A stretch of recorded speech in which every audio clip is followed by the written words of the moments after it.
Exit poll ഫലങ്ങൾ ചിലതെങ്കിലും പ്രധാന മുന്നണികൾക്ക് 70 എന്ന ഒരു സീറ്റ് നില പ്രഖ്യാപിക്കുന്നു. ശരിക്കും NDA 1 മുതൽ 4 വരെ സീറ്റുകൾ നേടുമെന്നുള്ള ആശയവും സംസ്ഥാനത്ത് പ്രചരിക്കുന്നുണ്ട്. അതായത് പ്രവചനങ്ങൾ മുഖവിലക്കെടുത്ത ഇതാദ്യമായി കേരളത്തിൽ BJP നയിക്കുന്ന NDA മുന്നണി ഗെയിം ചേഞ്ചർ ആകും എന്ന രീതിയിലാണ് ചർച്ചകൾ പോകുന്നത്.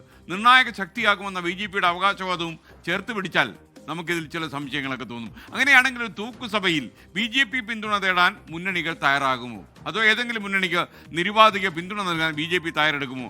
അതോ കേരളം ഒരു തെരഞ്ഞെടുപ്പിനെ കൂടി നേരിടേണ്ടി വരുമോ?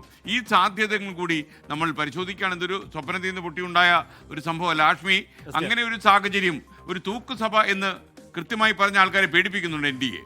അങ്ങനെയുണ്ട്. പക്ഷേ നമ്മൾ സംസാരിക്കുന്ന സഫോളജിസ്റ്റുകളും അല്ലാത്തവരും രാഷ്ട്രീയ നിരീക്ഷകരുമായ ഏറ്റവും കുറഞ്ഞത് ഒരു 20 പേരോടും സംസാരിച്ചാൽ അവർ ഈ തൂക്കുസഭ എന്ന വിദൂരമായ കേരളത്തിന്റെ ഇതിൽ പോലും അങ്ങനെ ഒന്നും ഉണ്ടാവില്ല എന്ന് കൃത്യമായി പറയുന്നുണ്ട്. ഇങ്ങനെ തൂക്കുസഭയുടെ കാര്യം പറയാനുള്ള സാഹചര്യം എന്താണ്? ഇതിന് കാരണം അത് അവരോട് കോൺഫറൻസ് എന്ന അർത്ഥത്തിൽ പറഞ്ഞു തുടങ്ങിയതാണ്. മാത്രമല്ല സാധാരണ വ്യത്യസ്തമായി രാജീവ് ചന്ദ്രശേഖർ, ഒരു പാർട്ടിയുടെ അധ്യക്ഷൻ വേറൊരു പാർട്ടിക്ക് ഇത്ര സീറ്റ് കിട്ടൂ എന്ന് പറയൽ പതിവുള്ളതല്ല. രാജീവ് ചന്ദ്രശേഖർ പറയുന്നുണ്ട് ഇക്കുറി UDF 60 സീറ്റ് അപ്പുറം പോവില്ല എന്ന് രാജീവ് ചന്ദ്രൻ പറയുന്നുണ്ട്. പോട്ടെ, അത് വേറെ.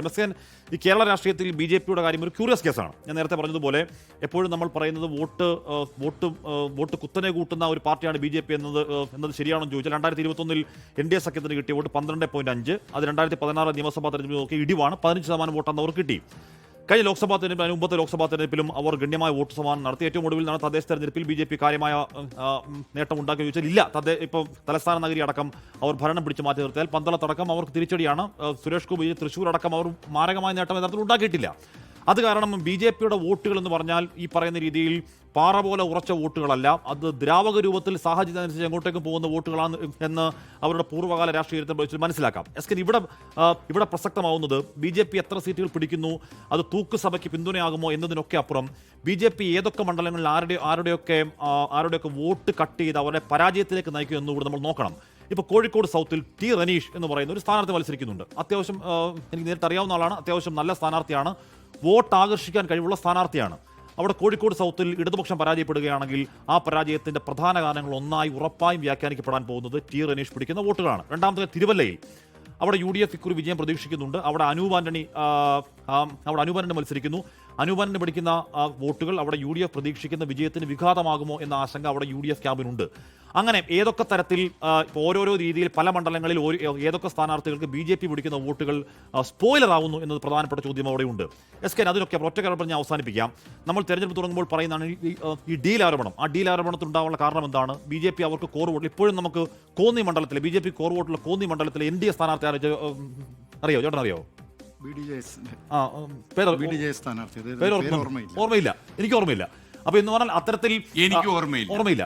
അത്തരത്തിൽ 2020 ചോദിച്ചാൽ മറ്റേ ഒല്ലൂർ മണ്ഡലത്തിലെ BJP സ്ഥാനാർത്ഥി BJPയുടെ ആരാണെന്ന് അറിയാൻ പറ്റൂ.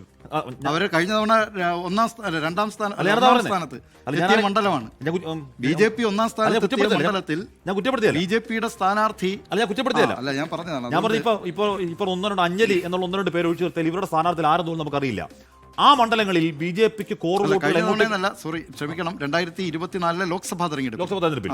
അപ്പോൾ ഈ പറയുന്ന രീതിയിൽ ഈ മണ്ഡലങ്ങൾ BJPക്ക് കോർ വോട്ടുള്ള മണ്ഡലങ്ങളിൽ ഇങ്ങനെ സോറി ടു സേ അപ്രസക്തരായ സ്ഥാനാർത്ഥികൾക്ക് വോട്ട് പോവോ അതോ ആ BJP വോട്ടുകൾ എങ്ങോട്ടേക്ക് പോകുന്നു എന്നത് അതിനിർണായകമാണ്. അതിനോട് ചേർത്ത് വായിക്കേണ്ടതാണ്. ഇക്കുറി BJP RSSന്റെ മനസാക്ഷിയാഗ്രഹം കേരളത്തിൽ ഒരിക്കൽ കൂടി LDF സർക്കാർ അധികാരത്തിലേക്ക് വരണമെന്നുള്ളതാണ്. അതിന് കാരണം CPM-നോട് എന്തെങ്കിലും തരത്തിലുള്ള സ്നേഹം കൊണ്ടോ ഡീൽ കൊണ്ടോ ആണ് ഞാൻ കരുതുന്നില്ല. കോൺഗ്രസ് ചത്ത് ഞങ്ങൾക്ക് വളമാകണം എന്ന രാഷ്ട്രീയ ആഗ്രഹം അല്ലെങ്കിൽ രാഷ്ട്രീയ ദുരാഗ്രഹം കൊണ്ടാണ് ആ ആഗ്രഹം. അത് സാധ്യമാവുന്നവരണം. ഒറ്റ കാര്യം ഞാൻ ചേർത്ത് SDPI വോട്ടുകൾ കൂടി കൂടുതൽ പറഞ്ഞു പോകണം. കാര്യം SDPI കേവലം LDFന് വോട്ട് നൽകുക എന്ന പരോക്ഷ പ്രതികരണം നടത്തുക മാത്രമല്ല ചെയ്തത്.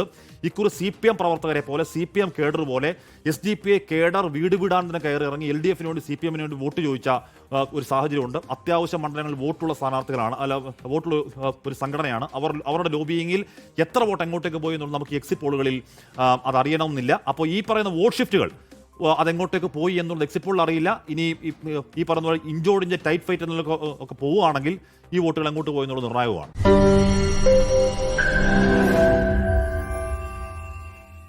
ലോകത്തെവിടെയായാലും ഏത് സമയത്തും 24 വാർത്തകളും ഓഗ്മെന്റഡ് റിയാലിറ്റി പാക്കേജുകളും എക്സ്പ്ലെയിനറുകളും വിശദമായി കാണാൻ ഞങ്ങളുടെ YouTube ചാനൽ നിങ്ങൾക്ക് സബ്സ്ക്രൈബ് ചെയ്യാം.